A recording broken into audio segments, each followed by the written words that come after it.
welcome back to Morgan's Movie Collection. It's horror movie season, and that is always a wonderful thing. I have next to me a rather large pile of new Blu-rays that I picked up, mostly from the recent Arrow video sale. There's only one here that isn't an Arrow release, and almost all of them as well are very horror movie season appropriate. We're gonna have to not dwell too long on each one of these today because there are a lot. I can't even count quickly how many there are here. But we're not gonna dwell too long, otherwise we will be here for far too long, and we don't really want that. Snappy is the name of the game, and it's never something I'm great at doing. We're going to start with not a horror movie, but a movie that I'm very interested in watching. It is Burt Lancaster in The Train. This is an Arrow Academy release. Obviously, Arrow Academy have not been a thing for a few years now. They were all merged into the one Arrow video brand. But I have quite a lot of Arrow Academy movies that are all actually there on the shelf, if you can see that. But this is a John Frankenheimer movie as well, a kind of adventure war movie from 1964. Obviously, I'm a big fan of Burt Lancaster. I was a big fan of the most recent John Frankenheimer movie I watched, which was Seconds, from a couple of years after this. And yes, it intrigues me a lot because I think recently with some of the movies we've been covering on It's a Wonderful Podcast, not necessarily in vampire season, which we're in now, but kind of a couple of months, 6 weeks ago, we seemed to be doing a lot of kind of big name movies. From Here to Eternity we covered, obviously Burt Lancaster in From Here to Eternity, and I just remember thinking while we were doing that these kind of war movies that aren't necessarily about the battles are my kind of favourite type of war movies, and I'm led to believe this is very similar. Here is me saying let's not dwell too long on each movie, and then going on to fully explain why I'm very excited to watch John Frankenheimer's The Train. But I am. I can't deny that. Next up, we have one of a few by this particular director, a director I have become more interested in and very much enjoy since becoming more interested in, or since allowing myself to kind of fully embrace what he's all about. This is a 101 Films release. It's number 2 in their Black Label collection. It's David Cronenberg's Existenz, which with Jude Law and Jennifer Jason Leigh. Kind of weird sci-fi body horror, as you would expect from David Cronenberg.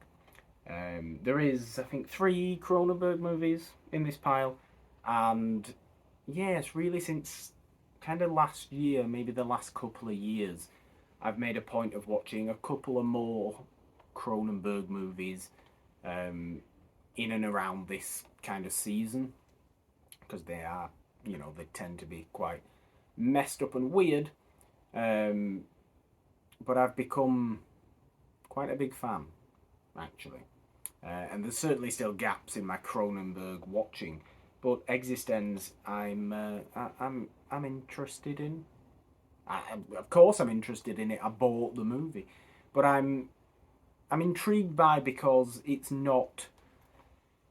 maybe not the era of sci-fi that I tend to go for, because it's late 90s, it's 1999, but Cronenberg's really the kind of the one making me interested in this. I've been a fan of everything I've seen from David Cronenberg, and I don't see why this wouldn't be any different.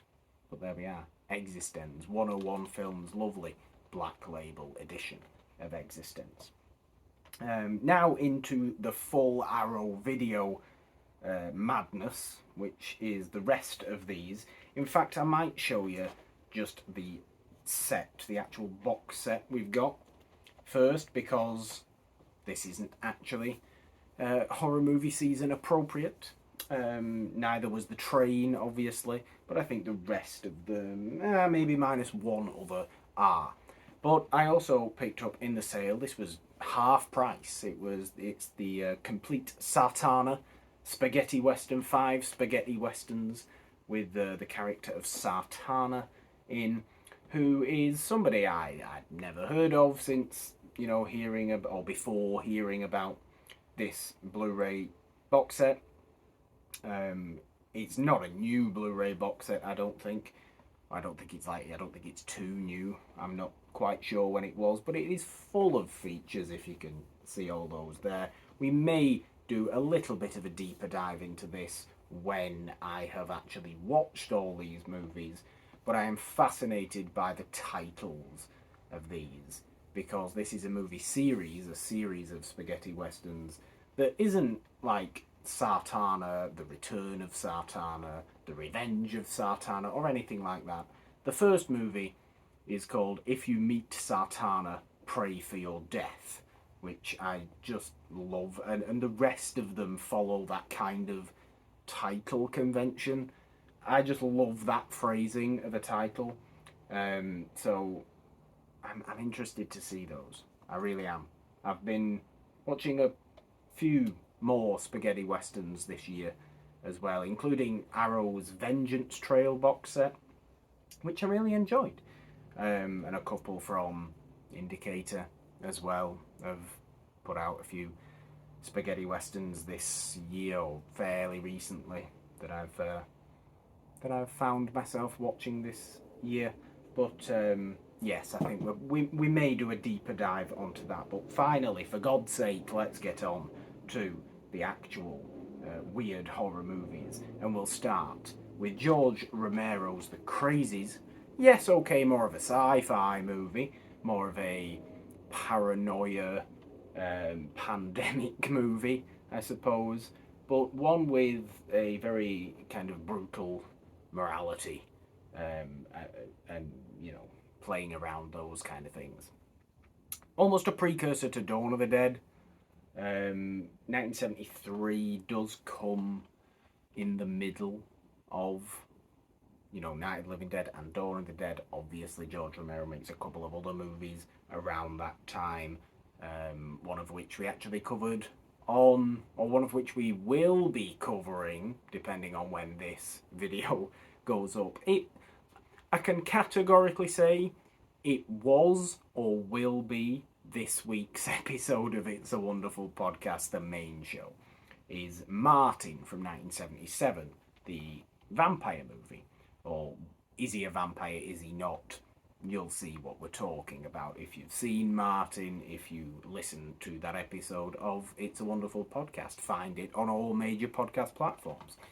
But yes, George Romero's The Crazies, the kind of brutal pandemic movie that I suppose it is. Next, we have, again, not an era I tend to buy a lot from, but a movie I very much like, Heathers from 1989. Obviously, dark teen thriller, quite murderous. Christian Slater, I remember really enjoying Christian Slater in this movie. This was actually one I think we covered on Morgan Hasn't Seen a long time ago. Again, full of features, but unfortunately we don't have time to go into all the features of all these great releases today, because there's just too many of them in this pile. I bulked up in this Arrow sale. Do you know why I bulked up? I've just had a thought. I say bulked up, you know what I mean. I bought in bulk. And it was because I didn't even know there was one. So I just walk into the city, into the shop where I buy all the movies that I usually buy, or most of them. And realise while looking around that, oh, Arrow are having a sale. So I decide to go that. And that's how my mind works, right? Heathers, anyway, it's great. It is a wonderful movie, and I'm excited to watch it again. Another Cronenberg movie, and another 90s Cronenberg movie, actually. Crash from 1996 with James Spader and Holly Hunter. Not to be confused with the renowned worst Best Picture winner ever from 2004. This is the Cronenberg movie about people that are sexually aroused by car accidents. Yeah, Cronenberg. Interesting. It's interesting, if not absolutely revolting and disgusting and all these kind of things. But it's massively interesting. I am fascinated in this, in the kind of twisted mentality or twisted psychology that finds itself in a lot of Cronenberg movies, alongside the kind of physical, visceral horror that you do get from them as well. The godfather of body horror, I think people tend to refer to him as. But yes, Crash, it does interest me. It does interest me. I can't deny that. Next, we have what is not a horror movie, but is a nice addition to my blaxploitation collection. It's Willy Dynamite from 1973 again, which seems to be a bit of an underviewed blaxploitation movie, but this is a great release, I think, from Arrow. I should say as well that they all come with reversible sleeves, so I might have to flick through the reversible sleeves because we always like to. This one actually comes with a booklet as well. That's nice. I mean, look at that. Look at his hat. How would you not like? Look at his hat. How do you not like what this guy's dressed like? It's great. This is dual format. Not that that really matters, but I suppose it once did. It once did. I think dual format has fallen to the wayside somewhat recently, because everybody either has standard Blu-ray or 4K now, right? Nobody just has DVD, or few people probably just have DVD, especially collectors, really. But I'm interested in this. It's a nice addition to my blaxploitation collection, and I'm going to see how this compares to a Superfly or a Shaft or a Coffee or something like that. Truck Turner, which is definitely one of my favourite blaxploitation movies with Isaac Hayes. Yes, Willy Dynamite. There we go. I'm gonna actually show the reversible sleeves. So we can either have that, which I do like, or that, which is going to be the original poster, which I do quite like as well. So obviously, as I always like to, let me know in the comments and all, for engagement purposes, which sleeve of each movie we should have. Because I like to get input on these kind of decisions. Crash has that, or it has that, which is I don't like that, and I don't think I like that because it's just a photograph, a still photograph. So if you like that, sorry, I'm going with that one. The new art. They always do new art or original poster. Heather's is that, or it is that, which has a lot of text on it, doesn't it? It has a lot of text on it. Or there's that. Again, I think I have my favourite there. What else do we have? The Crazies. I'm not going to show you all the Sartana ones because I really don't think there's a point, because I just love the aesthetic of that Sartana box set. It's so dusty and brown. You can have that for the crazies, or the weirdly famous poster, or famously weird poster for the crazies, which is that, which I don't mind. It's just a strange poster. And the train will have one as well, won't it? Existenz won't, because it's 101 and 101. Don't do that. That for the train, or the original poster. Now, yes, okay, it's a very busy thing. Why is the text down there? That's much better, right? Yes, I think so. And no, I won't show you the Satana ones, because every individual one is some sort of version of this aesthetic, which I just love.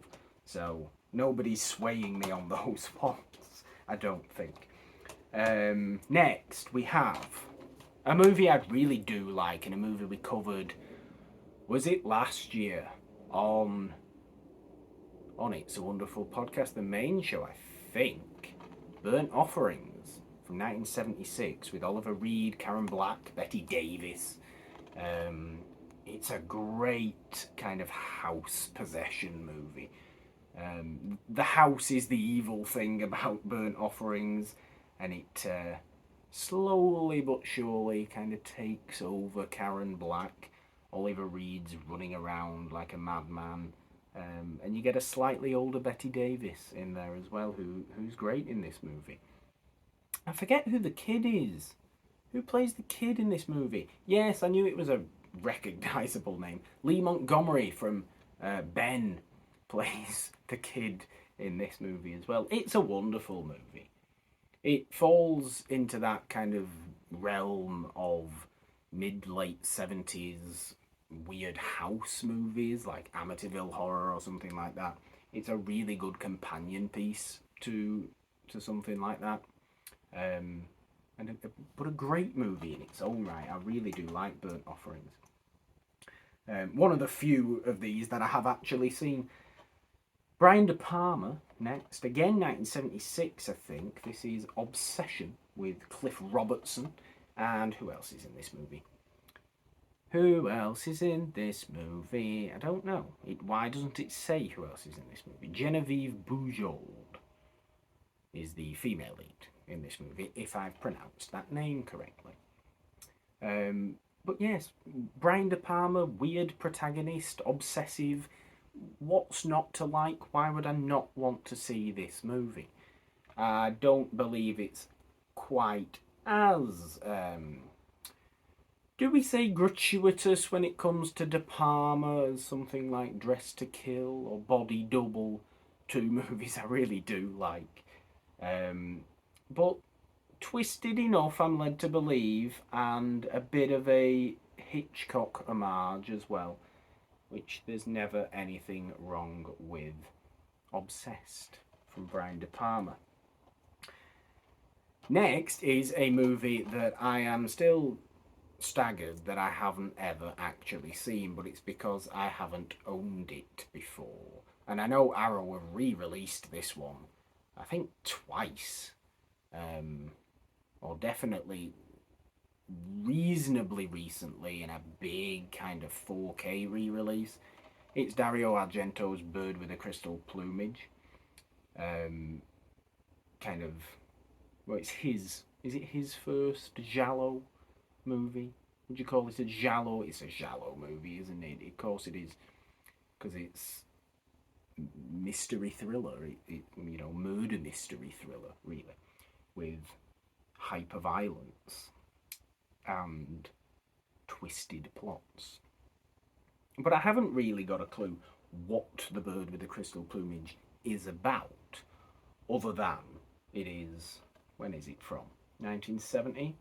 1970, it's Argento, and it's giallo, which just has always intrigued me, has always interested me. I'm an enormous fan of Suspiria, but Suspiria obviously has its giallo elements, but has its witchy supernatural elements as well, and it's just mad sensory overload.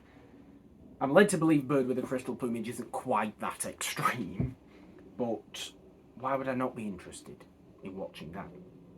And it would go alongside kind of, what is it, Inferno and Deep Red and other things like that I do want to see and own, and I know Arrow do releases of those as well, but we'll take a few baby steps with Giallo, I think. That's where my mind's at. Next up, we have another George Romero movie. It's Season of the Witch, which again is a movie that really interests me because it's a bit of a kind of, is it Twisted Housewife? I think it is.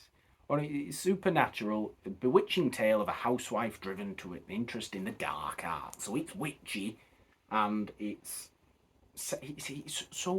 works so well for the early 70s as well. 1972, just a change in. Romero's always great at doing this. He didn't make too many movies, but he always captured a certain cultural sense in the movies he did make. And this is clearly just kind of 70s American women realizing that they can be much more than just housewives. Now, unfortunately, our protagonist in Season of the Witch appears to turn into a witch. Or whether she does or not, I don't know. I haven't seen the movie, but I'm interested in seeing the movie. And apparently this is a great companion piece to Martin, which I've obviously just watched, as I've just talked about, for It's a Wonderful Podcast. So that's interesting as well, because maybe this is kind of a similar situation to what Martin was, where everybody thought Martin was a vampire. Martin didn't think he was a vampire, but was he or wasn't he was never clear because it's an unreliable narrator situation. Maybe Season of the Witch is similar to that. What it's probably not similar to, though, is Audrey Rose, which is from 77. A lot of 70s, a lot of weird 70s stuff going on here. I do feel I'm on a bit of a kick of that as well. So I just kind of, I felt a vibe and went with it. This is a possession movie. This is, more similar to something like The Exorcist than anything else. Strangely enough, it's directed by Robert Wise, who is a wonderful director of such varied variety. I've always been impressed by the variety in Robert Wise's movies, but this has got Anthony Hopkins in it as well. So why wouldn't you love that? 70s Anthony Hopkins, and if you're going for another late 70s Anthony Hopkins horror movie, you can do a lot worse than Magic from 1978 as well, where his mind gets taken over by his ventriloquist dummy. Yes, we like that. I know very little about Audrey Rose other than that it's simply a possession movie, and I really like this cover. Yes. Oh, I've not shown the covers, for God's sake. Why am I so forgetful? Burnt Offerings. That. Or that stupid one. Yes. The reversible sleeves.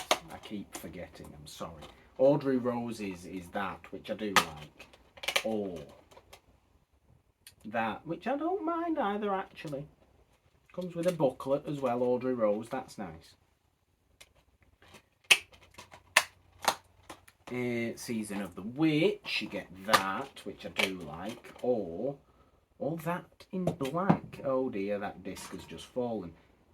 Which reminds me a little bit of the Night of the Living Dead poster. Probably for a reason. I like the black. I also like the white and the colour.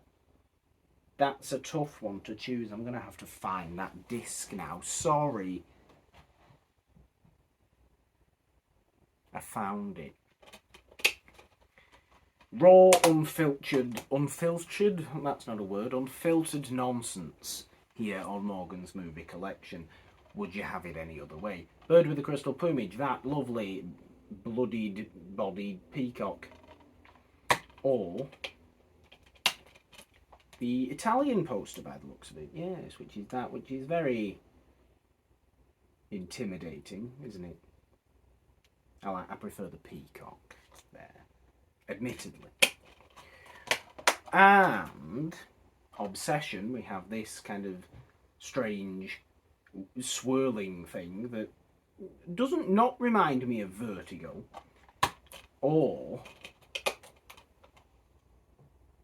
what appears to be a Spanish poster. Which is that? That's strange. Why is it a Spanish poster? I don't know why it's a Spanish poster. I hope it is a Spanish poster and I've not just offended whoever's language that is. We only have 2 left now. One of which is Videodrome, which I've watched since getting these. What else have I watched? I've watched the one we got last. I've watched The Crazies. And I've obviously previously watched Heathers and Burnt Offerings, and that's it. Cronenberg again. Videodrome, possibly his most famous movie. Maybe The Fly, I suppose, is his most famous movie. But I think Videodrome was everything I wanted it to be. So deeply weird, so wonderfully Cronenberg. You're not quite sure if it's a kind of virtual world or if there is some sort of just metaphysical changing going on of the human body, which there is, but I think James Woods in this movie is so, he kind of flicks in and out between hallucinogenic states, dream states, and reality that you're never actually quite sure what's real and what's not, which I found really fascinating about Videodrome. And very, very engaging, very engrossing. Yes, I had a lot of fun watching Videodrome. It's exactly the kind of weird I was looking for. And exactly the kind of weird Cronenberg tends to give you. But yes, there, Videodrome, massive amount of features on that. As there is on all of these, admittedly. The reversible sleeve is that or that. And I just prefer this. Debbie Harry looking there with the static television. That's nicer to me. That's nicer. Lastly, we have some Wes Craven with The Hills Have Eyes. Again, a movie that I am staggered it took me this long to watch. 1977's The Hills Have Eyes, the original Hills Have Eyes, as nasty as you would want it to be, as raw as you would want it to be. However, I think it is certainly a little more polished than Last House on the Left, which is obviously comes as, again, I'm going to say companion piece to this movie, because it's 2 nasty, brutal people are doing terrible things to other people movies that Wes Craven made in the 70s. But I've always found Last House on the Left almost too kind of brutally in your face, raw. Not for its own good, but for maybe my liking. Although I think it's a really effective movie. I think The Hills Have Eyes is a little bit. It feels a little bit more like a movie, as well as still having an exploitation feel to it, still having a real rawness to it, and obviously a very brutal sense to it as well. It is pretty relentless and pretty terrifying, really. And yes, I'm very glad I've seen it now. Let's just say that. I'm very glad I've seen it now. Wes Craven, just phenomenal in just a few different subgenres of horror in his unfortunately too short life. He was wonderful. But yes, there we go. Lastly, 1977's The Hills Have Eyes, this massive pile here of mostly Arrow video releases from the recent sale, and a lot of great stuff to get into this horror movie season. I will be back soon. I was going to say shortly, but that doesn't make sense. Soon, with another Morgan's Movie Collection video. I have other stuff coming. I have other stuff that's already arrived as pre-order stuff, and I kind of want to do at least one other movie collection video for horror movie season as well. What that will be exactly, I haven't quite figured out yet, but thank you very much for watching this video, listening to me ramble on about these new movies that I've picked up. I'm always grateful for that. Do let me know in the comments which reversible sleeves you want for all of these. Did I show you the Hills Have Eyes one? No, I didn't. Of course I didn't. But it's obviously the poster with Michael Berryman's face on it. Or it's that. Let me know what reversible sleeves you want in the comments. Leave those likes. Subscribe to this YouTube channel if you haven't already. Ding those notification bells. And of course, you can find discussions on a couple of these movies on the It's a Wonderful podcast feed, where we mainly live here on It's a Wonderful podcast on all major podcast platforms for Morgan Hasn't Seen on Wednesdays, and the main show every Friday, celebrating old movies as Janine and I love to do every single week. Social media links down below, Patreon links, donation links if you would like to support us that way as well. And until next time, that's going to do it. Thank you everybody for watching, and bye.